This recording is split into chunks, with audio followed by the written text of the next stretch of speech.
சிவகார்த்திகேயன் சாரோட Don movie இருக்குல்ல. So அதில் வந்து அவர் ஒரு டைலாக் சொல்லுவார்ல, எனக்கு என்ன வருன்றதை நான் தெரிஞ்சுக்கிட்டு அதில் நான் பெரிய ஆளாக போகிறேன்னு சொல்லிட்டு.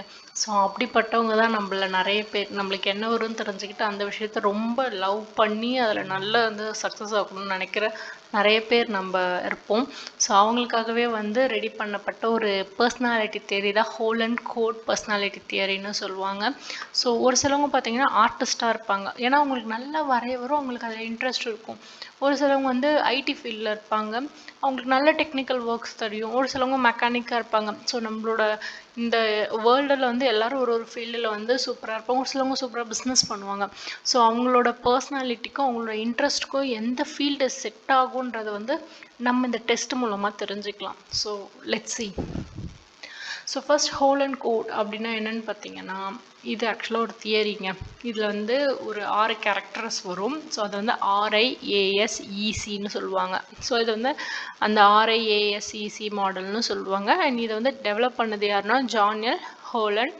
இவர் வந்து ஒரு சைக்காலஜிஸ்ட். இதோட பர்பஸ் என்னென்னா, உங்களோட பர்சனாலிட்டியை வந்து உங்களோட கெரியரோட கனெக்ட் பண்ணுறது தான் இதோட மெயினான பர்பஸ். அண்ட் இது வந்து எங்கெல்லாம் யூஸ் ஆகுதுன்னா HRM, அதாவது ஹியூமன் ரிசோர்ஸ் மேனேஜ் பண்ணுறாங்கல்ல, ஹியூமன் ரிசோர்ஸ் மேனேஜ் பண்ணுற அந்த ஹெச்ஆருக்கு தான் தெரியும் எந்த இடத்துல யாரை போட்டால் என்ன வேலை நடக்கும்னு சொல்லிட்டு. ஸோ அவருக்கு கண்டிப்பாக இந்த தியரி நல்லா தெரிஞ்சிருக்கும். அண்ட் கெரியர் கவுன்சிலிங் கொடுக்குறவங்களுக்கும் நெக்ஸ்ட் வந்து எம்ப்ளாய்மெண்ட் பிளேஸ்மெண்ட்க்கும் வந்து இது யூஸ் ஆகிட்டு இருக்கு. ஸோ இந்த ஹோல் அண்ட் கோட் தியரின்றது பீப்புள் வந்து சூப்பராக அவங்களோட இன்ட்ரெஸ்ட்டில் ஒர்க் பண்ணி சக்ஸஸ் ஆகணுன்றது தான் இதோட மெயின் மோட்டிவ். ஸோ இதுதான் ரொம்ப முக்கியமான டேபிள். இது ஸ்க்ரீன்ஷாட் எடுத்துக்கோங்க.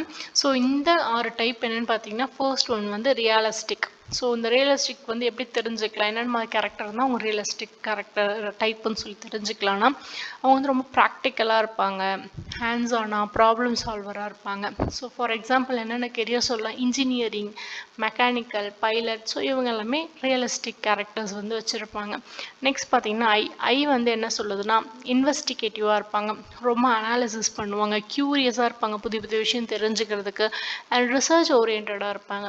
ஃபார் எக்ஸாம்பிள் சொல்லணும்னா, இப்போ இந்த பிஹெச்டி பண்ணுறாங்க அவங்க, சயின்டிஸ்ட்டு, டேட்டா அனாலிசிஸ்ட், இவங்க எல்லாமே வந்து ஐ டைப்பில் வருவாங்க.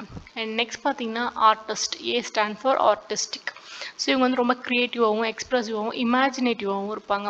ஃபார் எக்ஸாம்பிள் சொன்னால் ரைட்டராக இருக்கலாம், டிசைனர், ஆக்டர், இதெல்லாம் வந்து ஒரு எக்ஸாம்பிள். இன்னும் நிறைய வந்து அவங்களுக்கு ஆப்ஷன்ஸ் இருக்குது, கெரியர் ஆப்ஷன்ஸ். நெக்ஸ்ட் எஸ் பார்த்தீங்கன்னா social.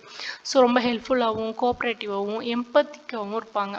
So teacher, nurse, counsellors, இவங்க எல்லாருமே வந்து சோஷியலில் வருவாங்க. And E stand for enterprising. So leadership, risk டேக்கர்ஸாக இருப்பாங்க, பர்சியூசிவாக இருப்பாங்க, அதாவது வந்து ஒருத்தவங்களை வந்து வேலை